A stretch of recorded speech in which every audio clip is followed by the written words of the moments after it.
আসসালামু আলাইকুম সবাইরে সবাই কেমন আছেন? আশা করি সবাই ভালো আছেন। আপনাকে দোয়া আল্লাহর রহমতে মুইও অনেক ভালো আছি। তো এই তো আপনারা সবাই তো জানেন যে ১ মাস হয়ে গেছে মুই গ্রামে আইয়া পড়ছি যেহেতু মোর পরীক্ষা সেই জন্যে। তো এই তো সামনে যেহেতু পূজার বন্ধ মোর জামাইও চলে এসে ঢাকায় দিয়া মোর লগে দেখা করতে। তাই এই তো ২ দিন ধরে অনেক পরিমাণে বৃষ্টি ঘর থেকে মোরা কেউই বাইরে যেতে পারি না। তো সন্ধ্যার সময় বৃষ্টিটা থামার পর ভাবতেছি একটু ঘুরতে যাইতে, কোথায় ঘুরতে যাবো বুঝতে পারতেছিলাম না।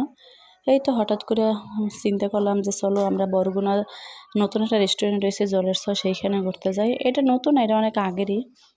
তো এই তো কথা বলতে বলতে আমরা চলে নিলাম জলের ছয়। তো আমরা যাইয়ে দেখি যে একদম নিরিবিলি, কোনো মানুষজন নাই। আমরা যাওয়ার পরে অনেক মানুষজন আইছে।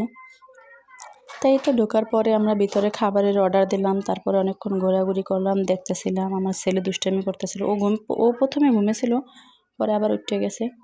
তো এই তো আস্তে আস্তে করে আমাকে সব খাবার দাবার চলে এসে, এই যে দেখতেই পেতেছেন ও ঘুমাই আছে। এরপরে ওরা ডাকাডাকি করে তারপরে আমরা উড়েছি, কারণ ও যেহেতু ঘুমিয়ে ওরা নিয়ে বসার অনেক কষ্ট। তো এই তো খাবার অর্ডার দেওয়ার পরে আমরা অনেকক্ষণ এই জায়গায় ভিডিও করছি, ছবি তুলছি। এই যে দেখেন এই জায়গায় অনেক সুন্দর করে লাইটিং করছে, দেখতে অনেক সুন্দর আর একদম নিরিবিলি পরিবেশ, পানির মাঝখানে আর অনেক সুন্দর বাতাস আসতেছিল। এই তো এরকমভাবে ঘোরাঘুরি করার পরে আমরা ওই জায়গায় বসে অনেক কিছু খাওয়া দাওয়া করলাম। খাওয়া দাওয়া করার পরে আবার আমরা বাসায় চলে এলাম।